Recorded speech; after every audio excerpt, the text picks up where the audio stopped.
It's the Mike Nowak Show with Peggy Malecki. Green, gardening, and environment radio. Flavored with a dash of humor.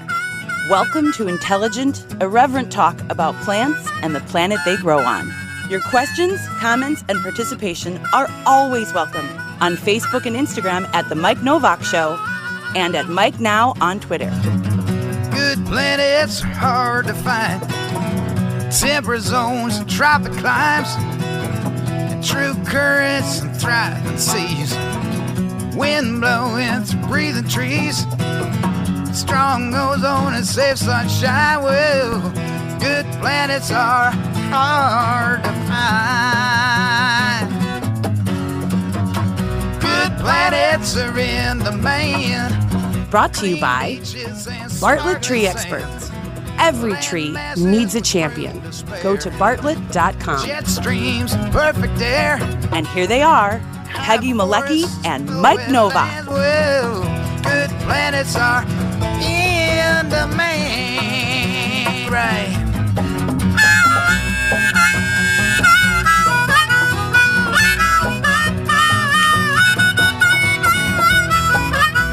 And in addition to Basil the dog and Lagata the cat, what I really want to show are 10,000 sparrows in my backyard. Well, I was going to ask, are the birds back? Are you kidding me? They cleaned out an entire tube in about 4 hours yesterday. I can't. We have literally hungry little birds. Dozens and dozens of those things in my yard. And certainly, and then what happens is every couple of days it snows. And so it covers everything up. And then you put more in the feeder, and then they go nuts in the feeder. Of course, the squirrels are climbing on the feeder, and now I get the stray pigeon that comes in there. And we're talking to folks today from the Wild Things Conference, a 2021 Wild Things Conference. In fact, let's give that a ding. Boy, we haven't. I don't think we used the dings at all last week. These are the people who see real birds in their yards or out in nature, and I see 10,000 sparrows. And now, this week, 20,000 sparrows is what it seems like to me. They got to eat, too. It's cold out there. It's cold out there, no matter whether it's a sparrow, a pigeon, a squirrel. I know. But what I don't get what we call a large variety of these birds. So maybe You're getting more, though. You weren't getting birds before. What do you mean? Like I'm not getting any? I wasn't getting. I've always gotten sparrows. So I don't know. We'll ask these folks why in Logan Square in Chicago I get 10,000 sparrows. And I'm watching a downy woodpecker right now. See, there you are. Come on. End of show. Goodbye. Good night, everybody. Well, I'm watching a downy. Oh, look, here's a bald eagle. It's in my backyard, and it's at the feeder. Okay, great. Thanks. That would be trouble. It would be. Welcome and to Scott Jamieson says, get better seed. Get better seed. Oh, and I didn't turn. No, I don't think that. Well, maybe that is it. It's possible. And thank you, Scott, because I didn't realize I don't have the my chat box up here, so I can't see what's going on. You've got. Good morning, everybody. We're getting lots of people checking in from all over, getting Happy Valentine's Day messages. And we're getting Happy Valentine's Day to you, Amos, as well. Yeah. And Dan Costas says Happy Valentine's Day. So a few of those will come in just a second. And, of course, Basil the dog is going to wish everybody Happy Valentine's Day. I'm sorry.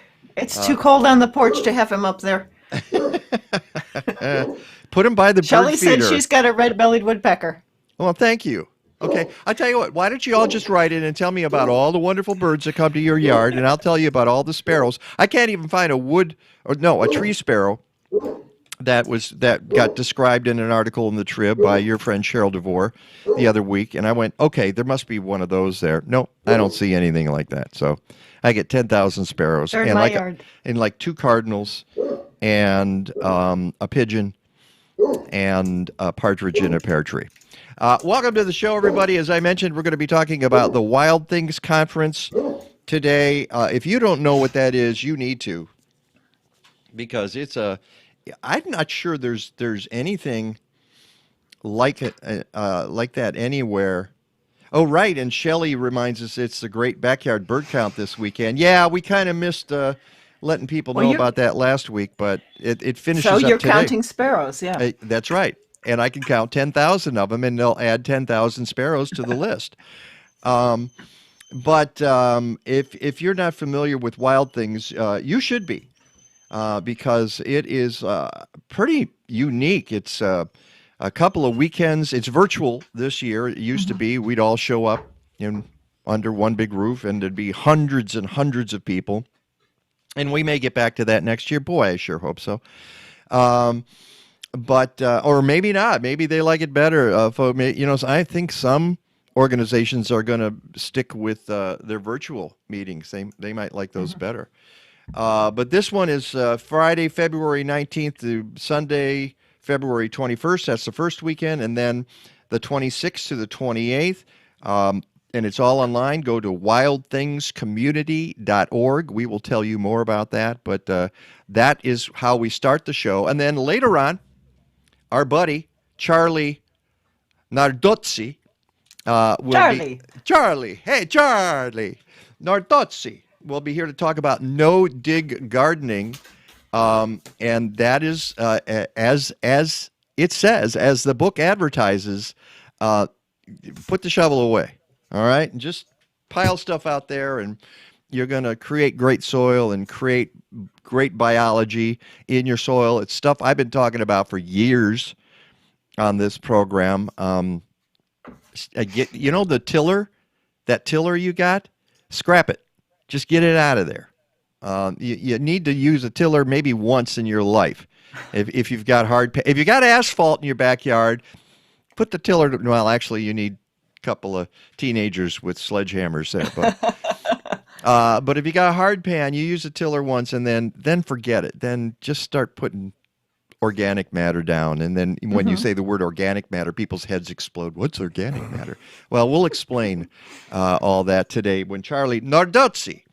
I'm just watching some of these comments go by. That's what I'm laughing at. So what are they saying? all right, never mind then. People are messing with you on birds. Oh, great. Oh, so all right. So they're going to tell me all the wonderful birds that they have in their yard. Let's see. Well, I only see the ivory-billed woodpecker. There's more coming in. Okay. Squirrels ate all the birdseed I put out. There you go. There's a guy, Amos. Thank you, Amos. That's my lane. That's the lane I'm in, where the squirrels come and they eat all of the birdseed. And you chase them. You know what I did this morning? I chased a squirrel away. I opened the back door, and they usually jump off the feeder. I have this little pot where I dug up a bunch of bulbs last summer that I was going to replant, and of course forgot to replant all of them. So there's some daffodils and some allium, and they all froze, and now they're real lightweight, and so I throw them at the squirrels to get them out of there. We got to have a little threat to keep them away from the feeder. It's not going to hurt them. That's the thing. It's just a little bulb there, and what I'm tempted to say is try the daffodil bulb, but squirrels don't like daffodils or allium. So what are you going to do? You squirrels, get off my lawn! You squirrels, right? Exactly. Hey, stop putting salt on my driveway there. All right. I'm just the cranky old guy in the neighborhood. I think we should actually try to get to the show and bring in all of our guests who are just very patiently waiting there. And these are all folks who are involved in the Wild Things, the 2021 Wild Things Conference. Let me give you, I'll do this to make the PR guy, Brandon, happy, because as all of our guests know, if you don't make the PR guy happy, there's no point in even going back and doing your presentation, because you will hear about it. So, again, February 19th to 28th, there's two parts to the conference. Each weekend is Friday, Saturday, Sunday. There are 50 sessions. 50. And this has always been an issue with Wild Things, is these sessions lot of them ran concurrently, and folks were always trying to figure out which session do I go to? How can I see that one? And now they're all separate, which I think is a really good thing this year. And by the way, you can go to wildthingscommunity.org, or you can go to my website, MikeNowak.net. I've got the link to where you register. Each weekend, 3 days of sessions is $15. Come on, folks. The last great bargain in America. The whole conference is only $30, and you're going to get hours and hours and hours of entertainment, of and learning and knowledge, learning-tainment. The theme is staying connected through nature in the Chicago region. As I mentioned, I'm not sure there's anything like this across the country. Topics, and I wrote the ones I wrote. See, are different from the ones that Brandon wrote. What I put on my website to kind of pique people's interests is, here's some of the things you'll find out, some of the seminars. How COVID is helping to improve the local food system for people, the land, and the economy. The Oak Ecosystem Recovery Plan. Northern Illinois dragonflies. All about bats. Singing insects. La-di-da. And they tap dance too. Nature-themed board games. Really. Sourcing climate resilient seed. Arbuscular mycorrhizal fungi. Thank you very much. Art and nature for veterans. Large-scale fire management. Monarchs are for everyone? Question mark. And contemplative poetry, a way into restoration. So that is an idea of just how widespread these topics are. And the topics we're talking about this morning aren't even on that list. So let's get right to it, because I've got photos, we've got things to talk about. Let's go out to the upper right-hand corner, and our buddy Trevor Edmondson. Every time we turn around, Trevor's on the show again. Why is that, Trevor? I just like to keep learning and doing new topics all the time, it seems like. So. Last time... Almost exactly a year, yeah. Yeah, and the last time we talked to you, you were with, I believe, the Wetlands Initiative. Yep. And now you're with the Nature Conservancy in Indiana. What are you doing there? I am the site manager for Kinky Sands in Indiana. So we got our bison over there, and we got about 8,000 acre prairie and savanna. So I spend most of my time there working, managing that site. All right, so that's contestant number one, Trevor Edmondson. Let's go to the lower left, and Alexis Smith, who is an urban ecologist and conservationist who focuses on birds. You recently got your PhD from the University of Illinois at Chicago. Welcome to the show, Alexis. Thank you. Thank you for having me. It's a pleasure. So you're going to be talking this morning, speaking of birds. Maybe you can explain why I have 10,000 sparrows in my backyard and pretty much nothing else. And Trevor's up there. He's what's that, Trevor? Well, it's the Peterson Guide to Sparrows of North America. You're mentioning how 10,000. You might have a bunch of interesting species of sparrows. They're actually kind of hard to identify, but yeah, they are. The whole You book might have just some. on sparrows. You could have some tree sparrows there that you're just not seeing. So Alexis, you're doing a talk about birds and the Chicago River and how the two can get along, because from what I understand, if you have lived in Chicago for any length of time, you know that the river didn't get along with critters at all for decades, did it?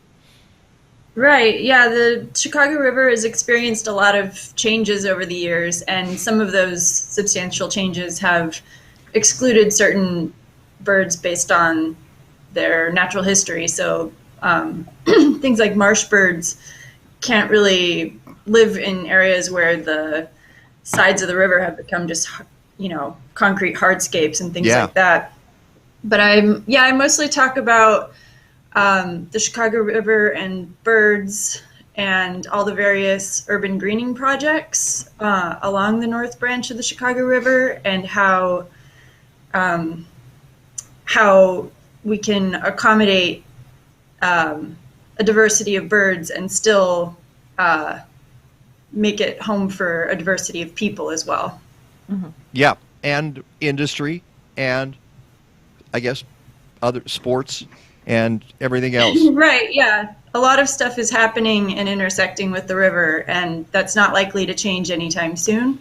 So how to optimize bird diversity in the North Branch of the Chicago River and still have all of these human needs met.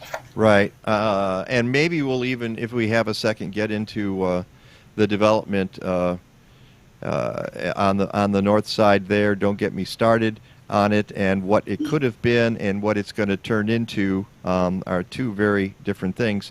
Let's back up just a second. Trevor, we talked about what Alexis is going to be presenting. Trevor, what are you presenting at Wild Things? Yeah, so I'm going to be talking about sheet lighting 101, and that is foremost on everyone's mind, by the way. Sure. So basically, you're taking a sheet out into a prairie or the woods, and you're putting a light on it, and you're recording and viewing all the insects that come. And it's a wonderful experience and a great way to connect to nature. And so I'm going to be talking about that. Okay, we'll get to that, and we'll even show a photo of how you do that. But now let's skip right below you to Nigel Pittman, who is from the Field Museum, the Keller Science Action Center. Good morning, Nigel. Morning, everyone. Great to have you here, and you are doing something, whereas Trevor and Alexis will be doing live presentations. One of the things that's happening at Wild Things this year is the idea that there are on-demand presentations, and you're one of them, and it's about iNaturalist, which I just heard about a few months ago from a friend of mine who's a big fan. Mac, thank you for that. Tell us about the video that will be showing on demand during the Wild Things Conference. Right, so iNaturalist is this community science platform that's just exploding in popularity in the Chicago region and around the world. A place where anyone, anywhere can post observations of plants and animals that they've seen, and other people can see those observations, comment on them, identify the species. And this thing has been growing so fast in the Chicago region that a couple colleagues of mine and I have been looking at the data the last year or so, trying to figure out how useful it's going to be for conservation. And so the talk that was recorded is given by Katie Heller, who's at the University of Chicago. She, Mark Johnson, and I have done this analysis of iNaturalist data for the last 10 years, so from 2011 through 2020 for the Chicago Wilderness region. And she's reporting some really cool findings from that data set. All right, and Basil agrees with that. In fact, he's itching to see that presentation. So let's go back up to Trevor and start with you. We'll just sort of work our way through this. And at some point during this, I will also remark again about the different ways you can get involved. But let me just tell you, it's $30 for the whole 2 weekends. Each part is $15. Go to wildthingscommunity.org or go to my website, mikenovak.net, MikeNowak.net. Look for this week's blog. You can go right up to the top of the page. It says blog. You click on it, or go to the home page, and Kathleen's got a link to the blog there right underneath the video that is showing right at this very second. So, Trevor, tell us how you got interested in this. What are you learning when you take your sheet lighting out? Well, I'm learning the things that are unseen in how deeply connected nature is. I first discovered this when I was with the Wetlands Initiative a handful of years ago. We did a bio blitz at the Dixon Waterfowl Refuge, and we invited this guy, Frank Hitchell, from the Peoria Academy of Sciences. And I was, just on staff that day helping, make sure everything went smooth. And I joined him at night with his sheet. He had a generator out in the middle of the woods, an extension cord and a sheet and a notepad and a camera. And I thought, okay, this is going to be fun. but I wasn't sure what was going to show up. And I've never seen so many insects in my life at one time, and it was just incredible the amount of diversity that I'm missing during the day. A lot of moths, a lot of beetles, a lot of other insects that I had never even considered before. In these habitats that I'm working during the day, but not actually, seeing the full scope of the diversity. So that's sort of where I got started with that. All right. Well, let's go right to that installation, and this is what it looks like. Can you explain what you've got there? Yeah, actually, this is at Indian Ridge Marsh in Chicago, and I'm wearing the same shirt. Look at that. Yeah, Mothapalooza. All right. I was going to notice that. Yeah, so when I first met Frank, I was this is sort of a copy of his setup. A little bit different here and there, but the Wetlands Initiative, we were doing restoration work with the Park District and Great Lakes Audubon at Indian Ridge Marsh. And actually, that was the last time I talked to you guys, was at a table at Indian Ridge Marsh. Right. The Thismia hunt. Yeah, the Thismia hunt, right. I think Thismia, right. But yeah, so we did a public outreach thing at night. Indian Ridge Marsh, it's sort of surrounded by a lot of, there's a lot of industrial things there. It's a sort of this old, a lot of slag and stuff at the site. It's on the mend, but it was sort of an interesting thing to see, what species or how many, were there any diversity left, of insects that were coming through there. And yeah, I think we documented, it was like 60 or so species there that came to our light, but it wasn't, what was exciting is that like 30 people showed up when we advertised it. And it was like families. Your sheet attracted people as well, so that those are just different species. Yeah. So what you're looking at, though, is just a typical sheet that you'd find at, I think I bought it at Target or Meijer or something. And, it's like a quilt stand that I have there that, for displays for quilts. And it's got some clamps, and you clamp it up there. I got some sandbags so it doesn't blow over. And then you can see the light bulb there, which is the one I'm using. Would you there point that out? vapor. I'm having a hard time seeing the light bulb. Where in the photo is that?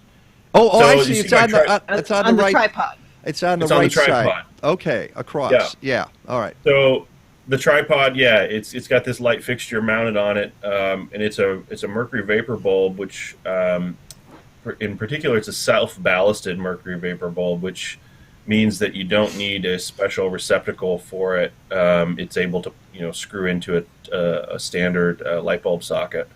They're more expensive, but it put out this wide range of light wavelengths, and that seems to be what researchers use most of the time with these mercury vapor bulbs to get the highest diversity. It's very bright. You can't stare at it. That's why it's distance away from the sheet.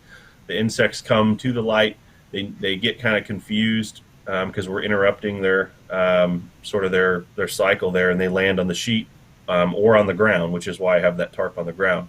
And then we just look at them and document them and photograph them, and then I usually try to upload them to iNaturalist, which is it should be interesting to hear more about Nigel's presentation. Yeah, I have a couple of real quick questions about this. I don't want to get too bogged down in it, but I assume that the light is not terribly intense because you don't really want that much intensity in a light like that. And I assume, and I can see you have a shield on the light, so it's not going straight up into the sky, because we got folks, we talk about light pollution on this show all the time, and I imagine so the light you want to use is kind of mild, just enough to draw an insect, but it's not glaring and obtrusive. It depends on what you're after. Certainly my neighbors, in my house would prefer me to use a dimmer light. That light in particular is pretty bright. The shield on it is for rain. If any moisture gets on that, it'll just burn out the light completely, and you're out $50. Yeah. But if taken care of, that bulb can last you 10 years also. You can use black lights as well. They get you'll get a lot of researchers using that. Some folks will use LED lights. In my backyard, where I'm surrounded, by houses here, I do use my black light fairly often because it is less intrusive. But the mercury vapor bulb is bright. It can pull insects in from a long ways away, and some folks do, sort of have it more elevated to where you're getting some of those insects that may be flying in the canopy, where you're sort of pointing that light upwards. So it sort of depends on what you're after. I really like some other folks' approaches, like Jim Steffen, who I think is retiring at the Botanic Garden. He uses very low-powered LED lights. Because he's really interested in the moths within a certain very specific region of his stewardship site. Whereas with this bright light, I'm trying to get encompass and pull as many species from as far away as possible. And speaking of species, this says spiny oakworm moth.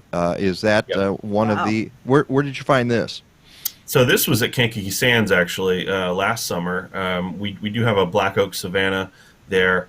There's a few other oak species. So this is one that does feed on oaks. The caterpillar's a crazy-looking one, and it landed on the ground near my sheet on one night in July. And but I wanted to highlight this one and another one. Just I think most people, when they think about moths, and especially some of these other insects, that they're just sort of these boring colors, and they're just not really that exciting. Yeah, here's another crocus geometer moth. Butterflies, they get a lot of publicity, but really they're just specialized. They get all the press. The butterflies get all the press. But you're right. Moths are doing a lot of the heavy lifting, aren't they? Well, and they're doing a lot of heavy lifting. In Illinois, there's maybe 150, 160 butterfly species. As far as moths go, there's like 2,300 species that are known from Illinois. So the diversity is incredible, and you never know what's going to show up at your sheet at night, which is, sort of the adventure. Nature comes to you, which is really fun. And what I'm hoping to do with this presentation is to highlight, this sort of community engagement aspect of it, as well as the scientific, that you can get people inspired. I have this. One of my favorite books is called Discovering Moths by John. You're going to make me jump out of here. Okay, let's see if we can get to that book. What's the book here? Okay. All right, so Discovering Moths by John Himmelman was one of my sort of intro to this, where he wrote sort of about a year on of mothing. And one thing he says is, when darkness sets in, we retreat to our well-lit homes to wait it out. But it has been my experience that once a person discovers just a smattering of what can be found in the darkness, the sun setting becomes a prelude to an exciting part of the daily cycle, a prelude to discovery. And I've certainly found that to be the case, and it's always exciting. You just never know what's going to show up, and it could be really something really rare. All right, and then you last night at the very last, and we're going to have to take a break here, but let's do this quickly. Last night you sent me another photo because when I talked to the three of you when we were setting up this the sound in the video here. I talked about a photographer for National Geographic's Photo Ark, ARK, who's photographed 11,000 insects. I don't know if they're just insects. It's 11,000.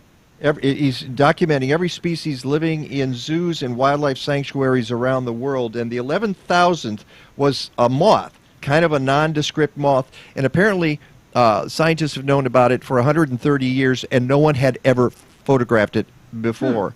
And then you said, tell that story, and then show this photograph. Boy, all these guys popping up. Let's get those out of the way. And what is this?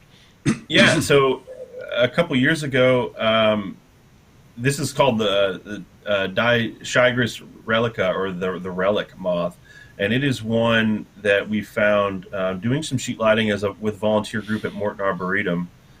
They have one of the oldest restorations there, the Schulenburg Prairie. But this moth has we found it. We didn't know what we had until someone from Cornell University identified it for us on iNaturalist. And we started looking into it, and there's only like 15 occurrences known for this moth across the Great Lakes region. It's sort of found in the Great Lakes area, but there's only you can only find a handful of pictures and only 15 known sightings of it. So it was really incredible. And without iNaturalist, I would not have known that that's what species it was. It's a prairie dropseed specialist, so its caterpillar feeds on the seed head, the prairie dropseed, which is generally tied to remnant prairies and habitat. We do put dropseed in a lot of the restorations, but this moth and caterpillar rarely venture very far from where it was born, basically. So it's sort of stuck in these remnant prairies. So it was really interesting to come across that, and exciting for everyone involved. And so, Nigel, we're giving a ding to iNaturalist. So once again, iNaturalist comes through, and citizen scientists are able to get that information out so that Trevor can identify this moth. All right, we need to take a short break here. We're talking about the Wild Things Conference 2021. Your comments are welcome. Go to our various social media, type them in. They show up here. We'll answer questions if you've got any, but we need to get to Alexis. We need to get to Nigel. It's the Mike Nowak Show with Peggy Malecki, and we'll be right back. At this time of year, we spend a lot of time indoors with our plants, so help them thrive. The plants you're viewing were treated with LeafZyme, a foliage spray designed to activate beneficial microbes already present on the leaves. A spritz every few weeks promotes growth-enhancing microorganisms that process dust and other particles into nutrition that indoor plants can absorb through their leaves for beautiful and vigorous growth. Go to blazing-star.com and check out their BioGarden line for home gardeners. My name is Megan Kosensky, and I'm a plant healthcare specialist and a grounds person at Bartlett Tree Experts. It's no secret that the world of arboriculture is a male-dominated industry, but there is a fearless group of women out there that are determined to change that, and I'm really proud to be one of those women. Bartlett has been really great about recognizing any kind of roadblocks for different genders, different races, people of different nationalities, and just kind of taking a bulldozer to all of those roadblocks. Every day that I go to work, I find something new that I love about what I do. Every tree needs a champion. From small boat fishermen to your dinner table with safe, free, no-contact delivery, Sitka Salmon Shares brings premium wild Alaska seafood to your door. They're a community-supported fishery offering shares just like your local CSA. All fish is wild-caught in season with respect for the limits of the ocean. Line-caught and traceable to their fleet. Use promo code NOVAC25 for $25 off the first month of a share. Go to sitkasalmonshares.com/NOWAK. You can help slow climate change in 2021 by composting. And you don't even need a backyard. By composting communally in multi-unit buildings across Chicagoland, Collective Resource Compost has diverted 7,000 tons of food scrap since 2010. CRC brings you a fresh 5-gallon bucket or a 32-gallon neighbor tote with each pickup. You fill it with organic matter, they swap it out, and get it to a commercial composting operation. Fight climate change. Go to collectiveresource.us. Not even a worldwide pandemic can stop the One Earth Film Festival, especially in its 10th anniversary season. The Mike Nowak Show with Peggy Malecki is proud to have been part of 10 years of inspiring change. And once again, the event is online this year.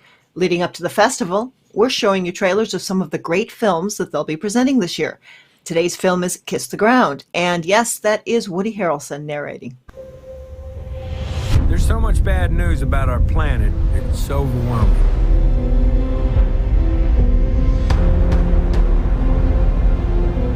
The truth is, I've given up. This is the story of a simple solution, a way to heal our planet. The solution is right under our feet, and it's as old as dirt. All of our soils that are under chemical conventional agriculture are almost completely devoid of microorganisms. Modern agriculture was not designed for the betterment of the soil.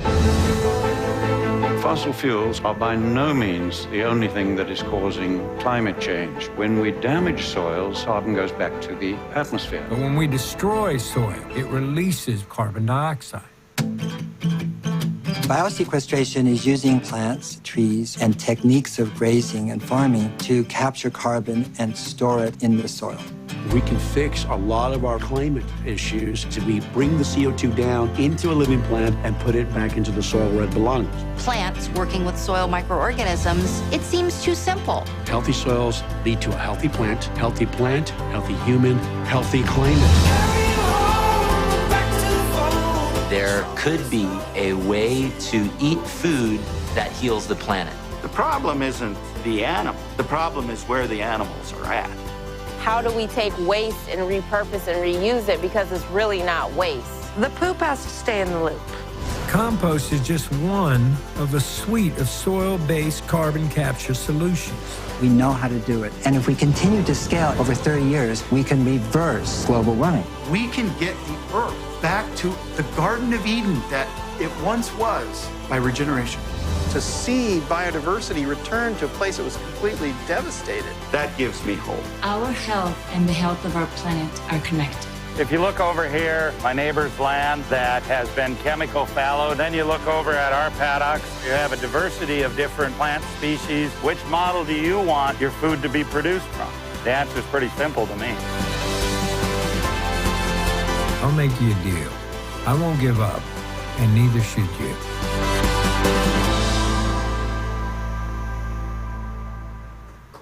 And, of course, at the One Earth Film Festival, which runs March 5th through 14th, with the 2021 season launch party on Friday, March 5th at 6:30 p.m. Unless otherwise indicated, all films are free with suggested $8 donation. For more information, go to oneearthfilmfest.org. Welcome back to the Mike Nowak Show with Peggy Malecki. We're talking about all things Earth today, all things nature, and it's the Wild Things Conference for 2021, and we have some of the presenters here. We heard from Trevor Edmondson. Hey, let's go to Alexis Smith, because as we mentioned before, you're talking about the connection of birds in Chicago to the river, the Chicago River, and so tell me, how is it you got involved in this project? Hold on one second. Hey, Rio. Turn your radio. Oh, sorry, my roommate's using the blender. I thought, yeah, okay, we're in the espresso lounge here, and something's going on. The timing could not be better. Yeah, I love it. I'm sorry, what was your question? Who knows? Well, you just got your PhDs. Is this what it is in the? Is the subject matter in line with this? Why is it you're doing this particular presentation? This was one of the chapters of my dissertation. All of my dissertation chapters had to do with different urban habitats in Chicago. One chapter was about the Chicago cemeteries, and that for cavity nesting birds such as woodpeckers and nuthatches and chickadees. And another chapter was about community gardens, and then this chapter was about the North Branch of the Chicago River. And this chapter kind of happened accidentally. I just started collecting data on birds to help a group called Urban Rivers. Because they were doing an urban breeding project. Yeah, it's a really cool project, and I thought, okay, I'll get you some baseline data just to be nice, to see what birds are already out there, and then you'll be able to know what whether anything's changed, whether this has had any impact. But then the study, it became a lot more interesting as I started thinking a lot more about all the different uses of the North Branch, and all of the study sites that I had kind of chosen accidentally.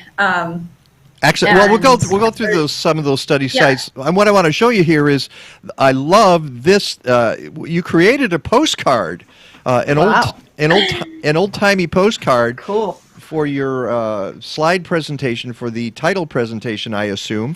That's really cool. Who did you do that yourself, or did you have a friend do that? I got the postcard from the Newberry Library, which has excellent imagery from all over history in Chicago. The Newberry Library is an excellent resource, and it's like a lot of digitized and free. And then I added the bird heads in on PowerPoint, but I'm really glad that you noticed, because I felt like it was just going to be like this fussy thing that I was doing to procrastinate and not work on other things. No, that's just great, cutting out Alexis. No. That's what you do. And then it turns out to be brilliant, and I really loved it. I looked at that and I said, "Yeah, we got to start with the postcard here." So nicely done. How glad you like that. Yeah. So let's move on to this. Is the image I used for my blog post. Would you explain what we have here? So the top left is an illustration of part of the river in 1800s. It's where the Kinsey Mansion was, and even though there's obviously signs of development, there's a house, the Kinsey Mansion. It's still very natural. You can see the sloping sides of the river. There's like little marshy areas. But nobody in 21st century would call that a mansion, by the way. Right. But yeah. it is landscaped. Yeah, it's definitely landscaped. Yeah. So even then, it was representing some amount of change to the river. Yeah. And then the image below it is a Google Earth Street View image. It's actually like a river view image. It was taken from the same point of the river where we're looking at the original image. Yeah, so that's another image from the Newberry Library. And so you can see that there's some substantial changes happening over the river. And those changes exclude a lot of bird species just because of their natural history and their foraging needs, those kinds of things. Well, there's steel and concrete there now. I mean, that's not exactly bird friendly, and this is part of It's great for sparrows and pigeons and I got a few of those. Anything that eats trash is fine down there, but yeah. But you know what? What I will say, it's not good for people either. It's just not. I mean, and it's not good for plants, as we see on the right side with urban rivers. And I assume that is their floating. I forget what they call it. What do you have the name for that? They call them floating gardens. Oh, so it is floating garden. Okay. Yeah. Yeah. So that's across from Goose Island, and their plan is to build a wild mile of walkways and. The Wild Mile, that's what I was thinking of, the Wild Mile. Yeah, that's their official title for that. But yeah, and you can see, so we go from where we had it in the upper left, which is nature's way of doing it, and then our way at the bottom, which is not terrific and not really wonderful. And then what do? Oh my goodness, maybe nature had a good idea, so let's try to put that back the way it was. And I'm going to pop this one up, and I assume this is the various areas of the North Branch of the Chicago River that you're exploring with in terms of the birds. Mm-hmm. These were my study points, and other than the ones in Goose Island, the other ones were established without knowing anything about the river, about those various areas. They were just established to have points of comparison, and they're just as far apart from each other as they need to be statistically independent. But then I found, like, at every group of points, there was some sort of urban greening project, whether established or in progress or planned. And I thought that alone was interesting. And then I started digging into these different areas. And all right, I'm going to assume loop means loop. That GOIS and Goose Island, is that the GOIS? All right, what's LIPA? Yes. That's Lincoln Park, where Lincoln Park intersects the river. Okay. The Diversey wetland. And then what's That bri- Rama? The bridge. Rama is Ravenswood Manor. All right, Rama Lama Ding Dong. Okay, let's look. Exactly. And am I to assume all of these birds are frequenting the Chicago River, but not my backyard? Yeah. Sorry. Thank you.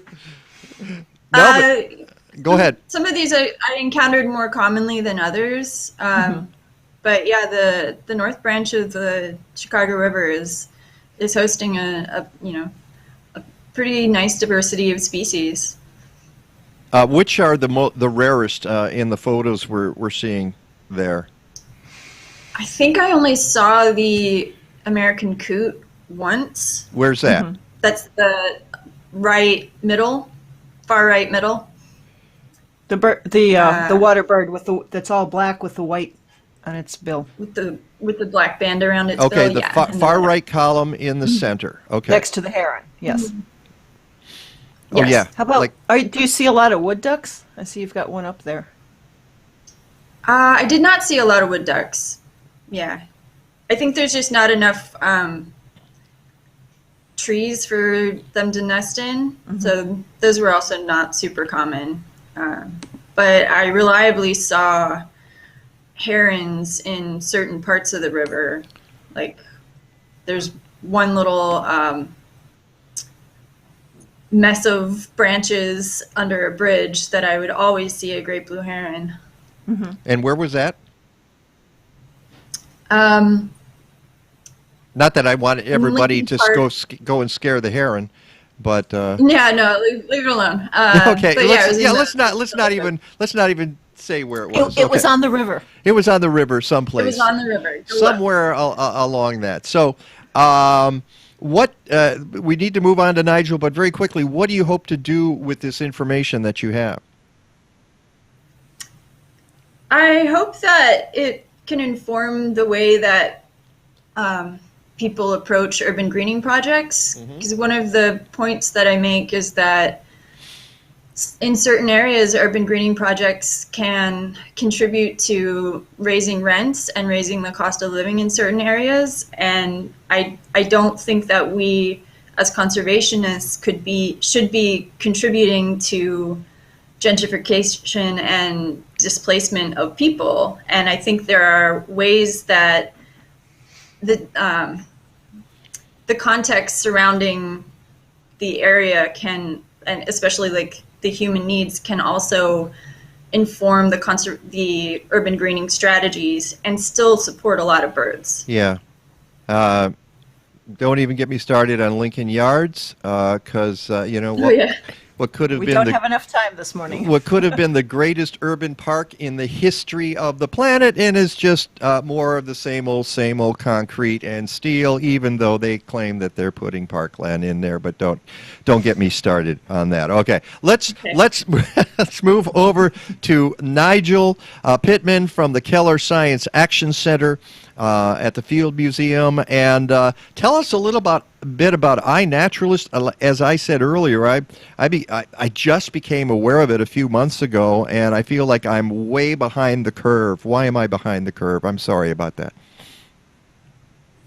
You're not behind the curve. You're riding a wave. This is a platform Thank that it's only about 10 years old, and 10 years ago there were about 100 people on it in the Chicago Wilderness region, making around 2,000 observations a year.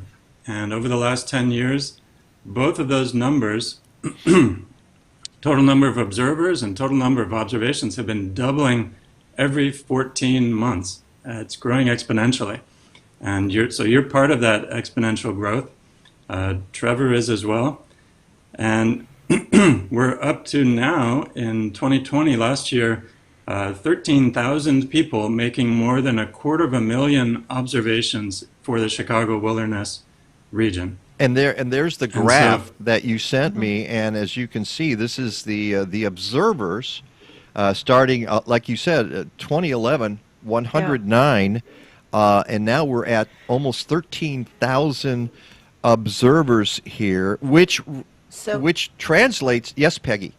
I was going to say, if we could take one quick step back for listeners who might not know what iNaturalist is. In 10 seconds. Let them figure it out. No, okay, go ahead, Nigel. Explain what iNaturalist is.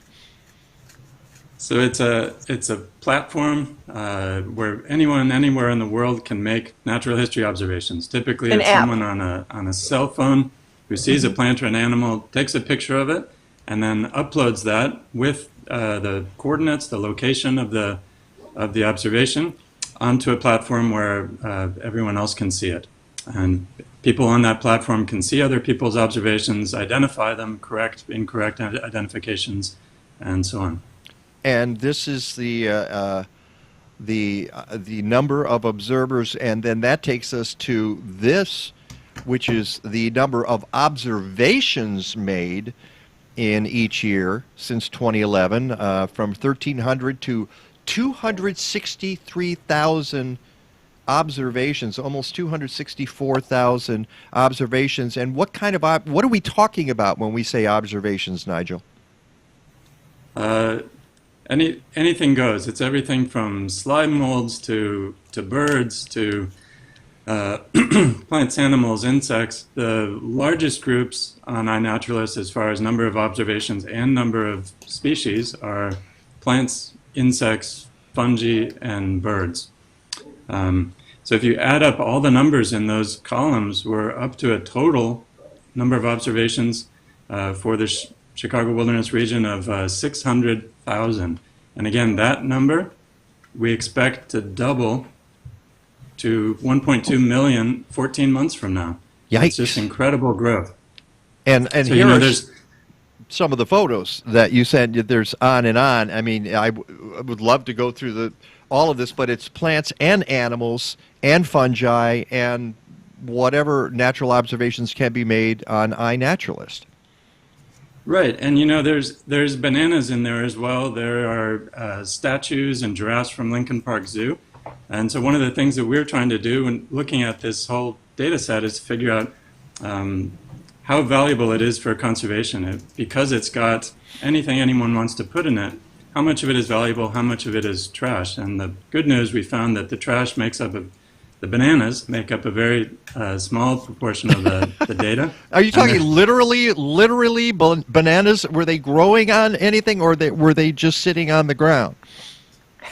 Well, they're bought at Whole Foods and then photographed in someone's kitchen. So this, again, is one of the risks of the platform. It's a public platform. Yeah. Anyone can upload anything. Yeah. And so, yeah. Okay. I mean, if that happens, I get it. It's there, but as Stephanie pointed out, by using iNaturalist, she's found some really interesting insects in her tiny urban yard. So if you see something and you don't know what it is and you can post it, then find out, as opposed to a banana. So it's a great way to figure out what is in your yard. Yeah, but if you're gonna do bananas, skip the banana. Jerk. We just have to put that in there. So yeah, skip the banana. Skip the bananas. This is out of order, so your pictures are going to pop up. But I really wanted to show this graph here. Let's get your photos out of the way. So I have to do my macros in a certain order. But this is the density of iNaturalist observations across the Chicago Wilderness region, and I was kind of curious about it because it seemed, well, obviously it's denser where there are more people, but there's more nature, I would assume, in the outlying areas. So you might expect to have more observations there. Can you comment on that, Nigel? Sure. There are definitely some links here to population density, but there are also really strong links to green areas. So more than half of iNaturalist observations from the Chicago Wilderness region are inside preserves or other protected areas. There are also really strong patterns with, these are census tracts, and so not just the number of people in each census tract, but things like economic data from these different census tracts. It looks like, for example, there's a lot more observations being made in the North Shore of Chicago, closer to the lake. And so these are all patterns that we're digging into in the data set. That's kind of interesting there, because it's a little bit counterintuitive, at least for me, but I get it. So we've got a question, Nigel, from Leslie. She wants to know if iNaturalist is being used in schools. iNaturalist is being used in schools. So I'm teaching for 2 different universities that are using iNaturalist. And when we look at the data and the months of different activity, we see that there are a lot more users in September. There's this weird peak. Of course, there are more users in the summer months. Yeah. But then in September, when schools come back, we also see a little bump as well. And so it suggests to us that, yeah, a lot of teachers are using iNaturalist to get kids connected to the plants and animals that are around them. And it sounds like, well, it's just a wonderful tool to use. Obviously, you can put it on your phone. You take it with you. It's this is life in the 21st century, isn't it, Nigel? Where in the old days, you needed your pad. You brought a piece of paper. Yeah. If you were lucky, you had a camera, and you might be able to take a photograph. Now it's just pop it into. And I imagine that Alexis and Trevor, you're doing a lot of the same thing with your observations. I don't use iNaturalist. Oh, no, I didn't mean iNaturalist so much as just the phone you've got with you, which you can use to record whatever it is you have there. Yeah, I just meant more that I was going to use the Seek app, which is through iNaturalist, and it's I think it's really meant more for children, but I use it all the time, and you get little like badges when you've had a certain number of observations, and it's really useful for identifying plants. Go ahead, Trevor. Yeah, I use iNaturalist all the time, not just for moths, for anything. And I think I joined in 2015, and yeah, it's a wonderful tool. And as the data set grows, like Nigel's talking about, I mean, you can glean so much from it. Like one thing I like to do is track bluebells as they're coming up from the south. When people are logging bluebells in southern Illinois, I can sort of plan when they're going to show up here, and then you can track sort of like bloom time periods, over 3 years, and see how climate change might be affecting that. There's so much you can do. It's incredible. Yeah, it's great for just not even submitting something new, but identifying what you have there based on the database. And I became one of... go ahead. No, it's just worth remembering an old report from Louis Joliet, one of the first European explorers to the area. He was so impressed floating down the Chicago River saying, this place is amazing. We can't go 15 minutes without seeing game. There's so many animals here. And we can't see what people in the Chicago region saw hundreds of years ago, but we have this window on the region's biodiversity that's absolutely astonishing. Now, if we spend 15 minutes on iNaturalist on a summer day in 2020, we would have seen dozens and dozens and dozens of different plants and animals. It's just an incredible window.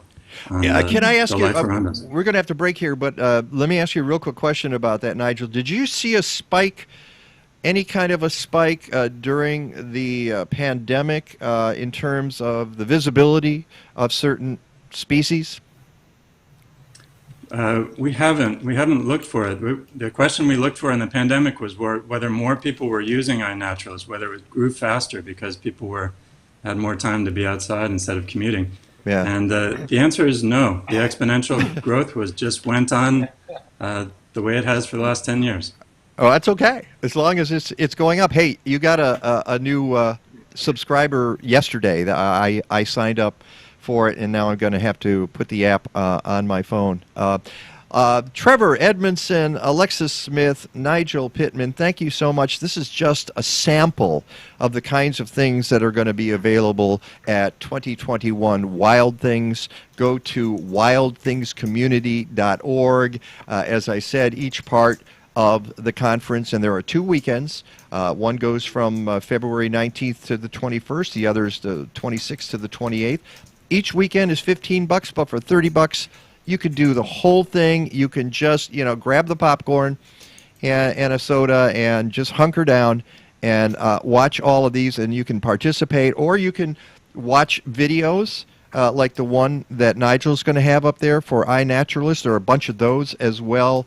Agriculture and conservation, plant and animals, restoration, environment, education programs, community science, a lot about citizen science.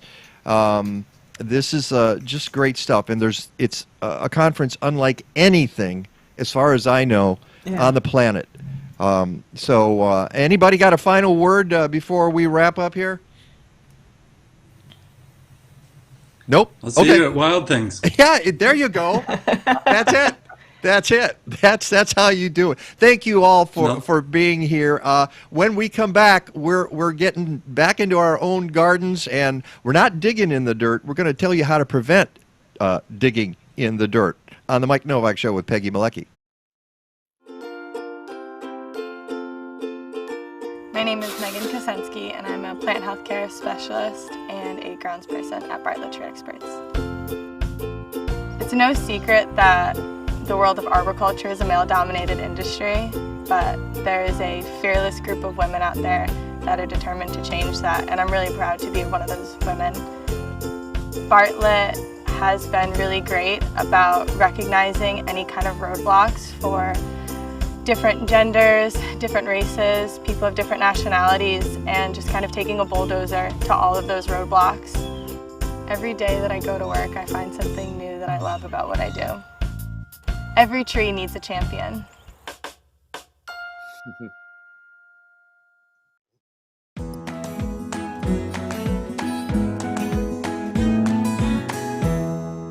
Hello from Happy Leaf. This is BJ Miller, the horticulturist here on staff. The best way we can help you be successful with indoor gardening is to provide you with a really great grow light. There are a lot of choices on the market, and it can be extremely confusing to decide what you need. Our goal here at Happy Leaf is to provide you with a light that lasts a very long time and makes your plants really happy. We have several satisfied customers, including our friends Mike Nowak and Peggy Malecki, because we have specifically designed a light that is versatile, it's very effective, and it is extremely simple to use.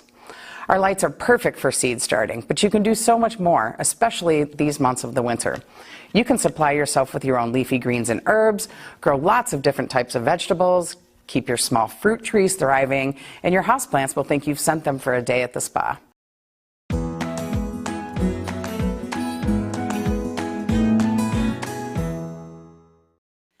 Welcome to the Mike Nowak Show with Peggy Malecki. Green, gardening, and environment radio with just a soupçon of humor. Or is that a dash? Brought to you by Bartlett Tree Experts. Every tree needs a champion. Go to bartlett.com. Here they are again, Peggy Malecki and Mike Nowak. All I need is good food to eat and make me healthy, wealthy, wide awake. Lettuce, tomatoes, rutabagas. What about those sweet potatoes? All I need is good food to eat. All I need is good food to eat. All I need is good tools to make me music. And welcome back to the Mike Nowak Show with Peggy Malecki, and you can see that guy in the lower left-hand corner who we're going to be with in just a... Don't speak. Don't say anything yet, because I have to remind folks. Not yet. Stop laughing. Don't. I'll cut off your mic. I'll just cut it right off. I see. I have the power. I could do this too. I could just go whoop, and you're gone. Okay. Oh, wait. There he's back. Okay. Okay. We will cut off his mic. All right, here we go. The Evanston Environmental Association's Wild and Scenic Film Festival goes virtual this March, so you can attend from the comfort of your home. This year's films include the story of the first African-American male to complete the Triple Crown of hiking. I didn't even know there was a Triple Crown of hiking. Another film is how church forests in Ethiopia protect the biodiversity of old-growth forests. And there's another story, and Peggy, I will cut you off too. I will just turn off that mic if I hear that typing there. If I just hear, see, whoop, there you go. Wait, see, she's talking, and there's nothing going on. Okay, back to the spot.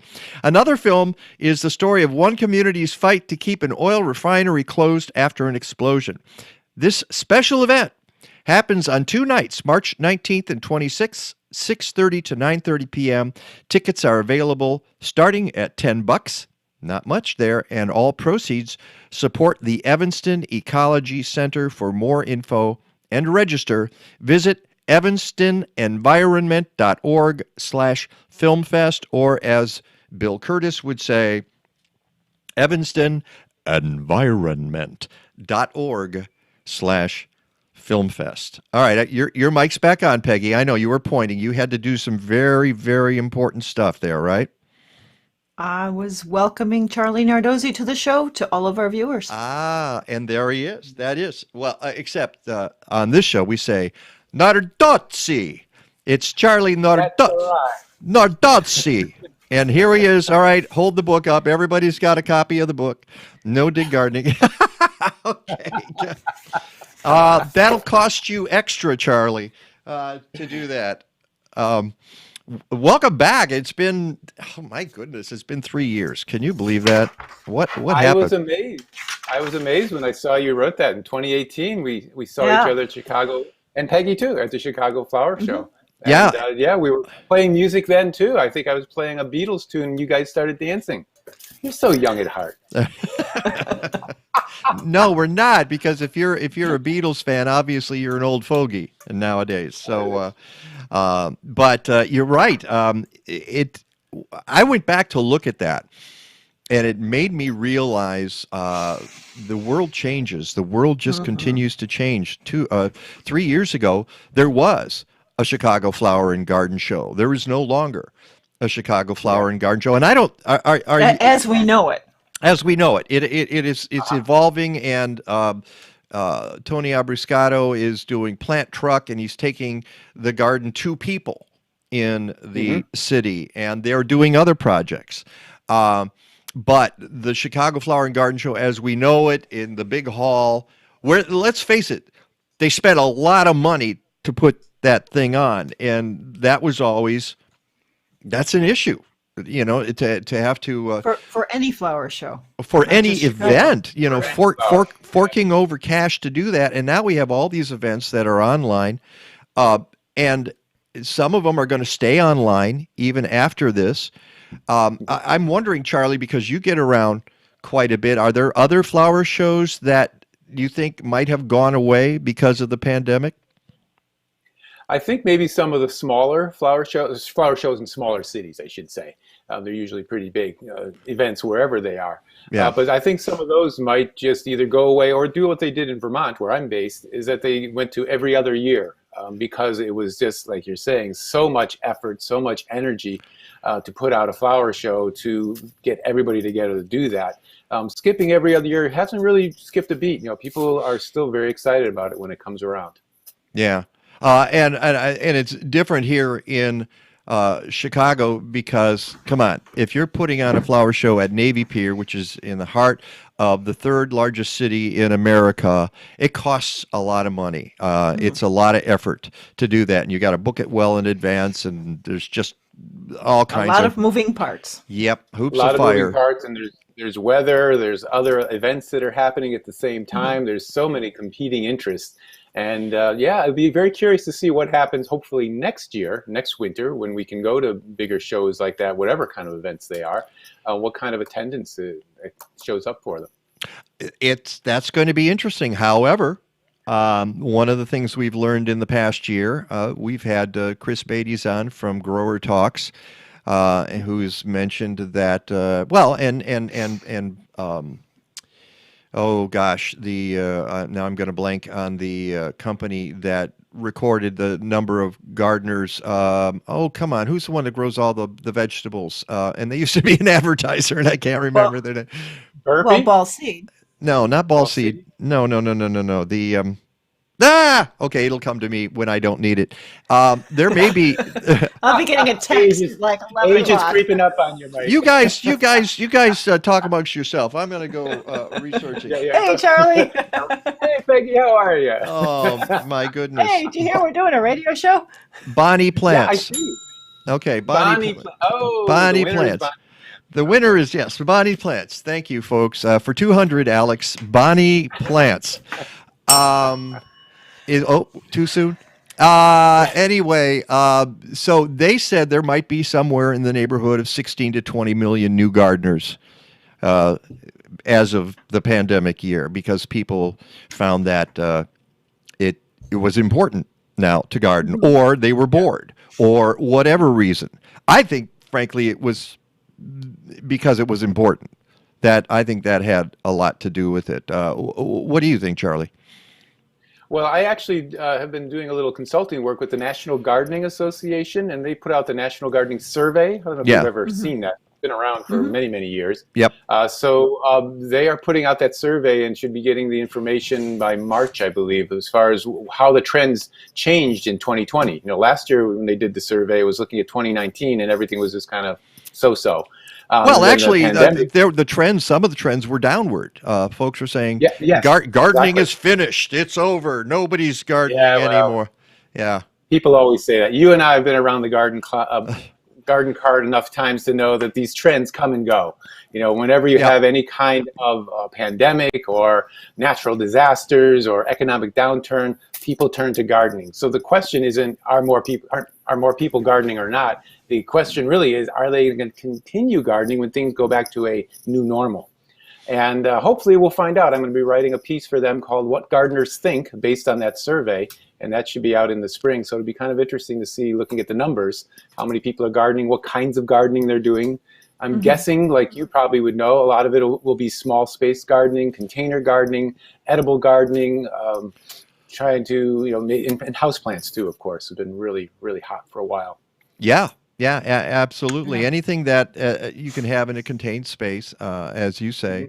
A lot of us live in the city, and I have a tiny little backyard here, which right now is covered with 10,000 sparrows in the bird feeder, and I know a lot of snow. Did you work on that song that you were talking about, the country western song? I haven't finished it yet. No, Charlie said I needed to write a song called 10,000 Sparrows, and I decided it was going to be a country song.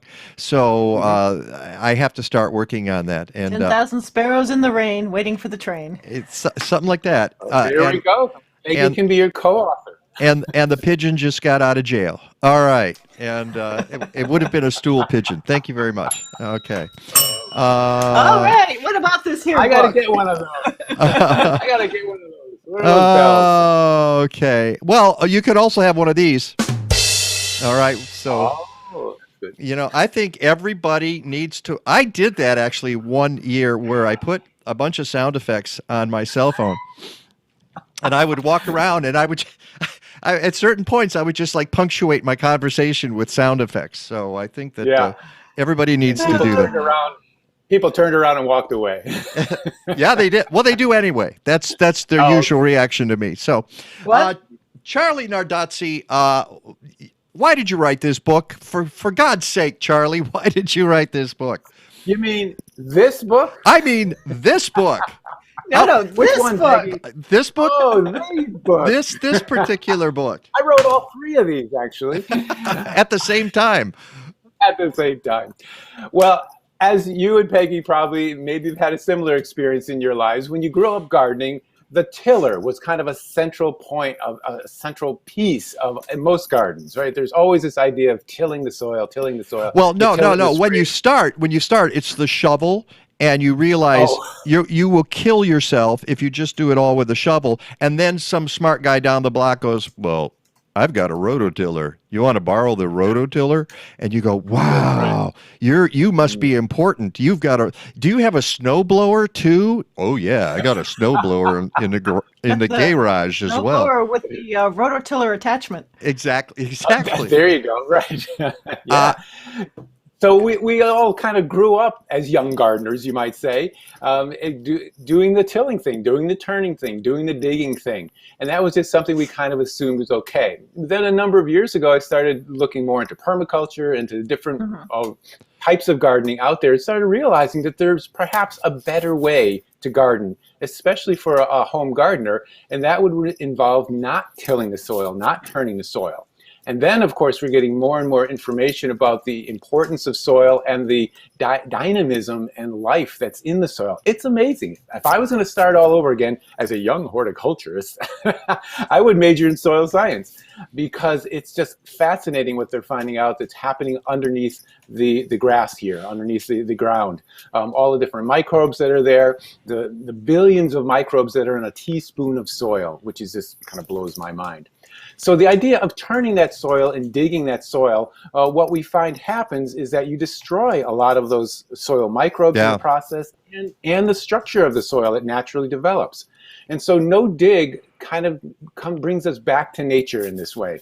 Because in natural systems like in forests or in grasslands, no one's tilling that, no one's digging it, no one's throwing compost on it, it's just growing. And why is that? It's because we have a healthy soil that has created its own ecosystem under there, where they're sharing nutrients and water, they're communicating with each other, they're having parties, they're doing all kinds of stuff under there.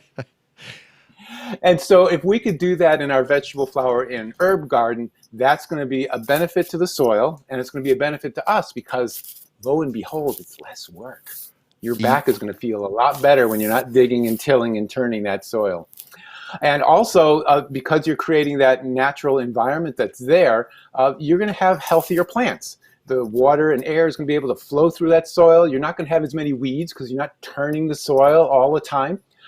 And in this age of climate change, what we're doing also is sequestering carbon in the soil. And that's what they're finding more and more is really important, is that we can sequester carbon in the soil to reduce the amount of carbon dioxide in the atmosphere, and of course reduce the effects of global warming. So by turning the soil, you're releasing that carbon. By leaving the soil be, you're actually preserving that carbon. It's amazing how many different things can result from not turning the soil, or how many bad things can happen if you just start pulverizing your soil. I learned about this from Jeff Lowenfels, teaming with microbes. And I've told people now for more than a decade, like a dozen years, I've said, if you want to really understand what's going on in your soil, you want to change your life in terms of how you approach gardening, pick up Teaming with Microbes. And there's he's got a new version of it out as well. And it explains what I like to call, and they use the soil food web. I find that works for me in my mind to think of this as the soil food web. And as I tell people, it's like the internet, only dirty. And everything's connected, like the internet. You know, you think of things going in different directions and different connections. It's the same thing in your soil. It's not all at the top and then working its way to the bottom. No, things are going up, things are going down, things are going sideways. The critters, the bacteria and fungi and mycorrhizae and everything else, and insects are all interacting at different levels. And if you just leave it alone, they do their jobs, which gets you back to the no-dig gardening. Just let them do what leave it alone. Right, leave it alone, and a lot good happens. Yeah. However, I can see somebody right now listening to this, watching this, saying, well, how do I put a gallon container in the ground if I can't dig?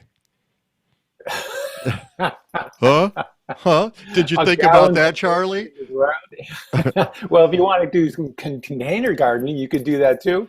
How do you put the plant in the ground? How do you put the plant? Mike's. Oh, the plant in the ground. How do you put the plant? Yeah, Now, come on, Charlie. How do I pull up the old plants without digging? Let me tell you what you do.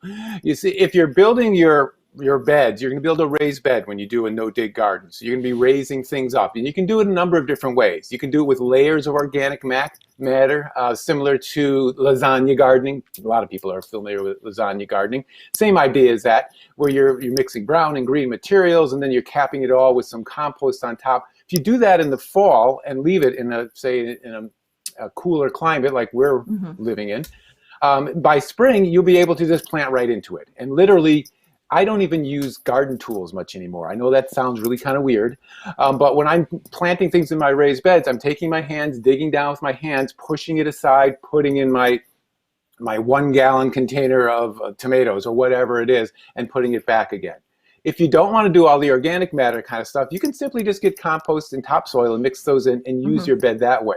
So there's a number of different ways to approach it. You can even do the old Ruth Stout method. You remember that one? Deep mulching. Yeah. And that one goes back to the 1970s. And you know, in this book, I talk about a lot of these people. I don't really claim to say, these are my ideas, these are new ideas. A lot of this stuff has been going on. It's just bringing it together so people can see it in one place, I thought would be really helpful. So in her system, what she did is she started laying down a mix of hay and chopped leaves about 8 to 10 inches deep on her whole garden. And she just did that. And she would move it aside, plant her plants, put it back. And she did it 12 months of the year. She always made sure that there was something on that soil. And what it did is, of course, broke down, kept breaking down, getting healthier and healthier soil. She got to a point where she would just literally throw corn seeds, throw potatoes in there, throw a little hay on top of them, and leave it and walk away. And it would grow, and she would get it. It's that easy, Mike. I know. It's like those people who say, I can take my hand and stick it up to my elbow in the ground, just like that.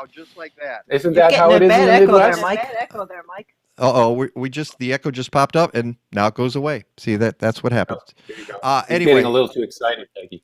I think so. But we have some folks who had some. Go ahead, Peggy. I was going to look at some of the questions here. Well, there was a couple of questions, but the other thing I was going to mention and or ask Charlie has to do with in not just fall cleanup, but for many people who left their plants in the spring, rather than digging them all out, you're suggesting just chopping them off at the ground. Yes, and that's part of the maintenance section of the book where I talk about, well, what do you do in the fall? Where most of us are used to, like you're saying, pull everything out, and of course that process will destroy everything. If you have plants that were not heavily diseased, you do a technique, what I call chop and drop. Chop and drop. And that means you literally just chop that plant like a broccoli plant. You chop it off at the ground level, then shred it up. My best tool that I use, there it is. And there it is. My manual hedge trimmer, and I just chop everything up, leave it there on the soil, just like my command with our dogs, leave it, and just leave it over winter. Leave. And then stay. And then stay, leave it. And then in the spring, just come back with a layer of compost on top and plant into it. Now, for those gardeners who love that nice manicured, clean look of a tilled bed, this might be a bit of stretch because it's going to look a little messy in the spring. Not everything's going to decompose completely, but you'll see the plants grow fine. And once things start growing up, it's going to hide all that other organic material in there. And by doing this time and time again, you're going to be building up that soil fertility. I'm telling you, the greatest disease in the gardening world is the idea that everything should be neat and tidy in the fall. It's killing your garden. Believe me, folks, if you're removing all those leaves and you're removing all the debris, you're killing yourself. You're wasting precious natural resources that can go right back into the soil. As Charlie points out here, here's another photo that you sent me. This is deep hay mulch. Now, one of the things I need to tell you, Charlie, because you keep referring to, if you got hay or straw, in the city, it's hard to come by that stuff, all right? And especially organic. Yeah, straw. especially organic. Yeah, so you have to be opportunistic. So in a city, maybe you find a place where there are leaves, that they're collecting bags of leaves, shred those up, use those. Maybe you're talking with someone who's mowing lawns and especially, of course, lawns not treated with herbicides, and gather some of that. So you might have to be a little more opportunistic and creative about where you find your materials. But grabbing your neighbor's bags of leaves from the curb. Exactly. That's one of the nice things. I tell people if they're along the seacoast, use seaweed. Why not? That's a great material to use in your garden. So using whatever materials you have around that's accessible, making sure, of course, they're clean in the sense that they don't have chemicals involved in them, and using those to build up your soil. Or wood. This is the hugel. The hugel culture. Hugel culture. Hugel culture. Yes. So, very good, Peggy. This harkens to Eastern Europe and Germany. This is a technique that was evolved over there. Is when if you have a woodlot area. So I realize a lot of people in the city are not going to have woodlots, but if you have spare wood around, if folks living in more suburban and rural areas, instead of just leaving it there, which is okay, leaving it to rot is a good thing too. but definitely not burning it or just getting rid of it, sending it off to a dump somewhere.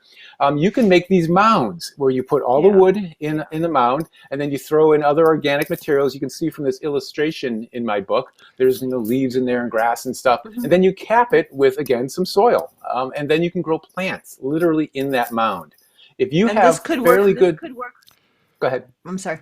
I was going to say this could work in community gardens. We saw this at the Prosser School Garden with Chicago Public Schools has this type of a setup in part.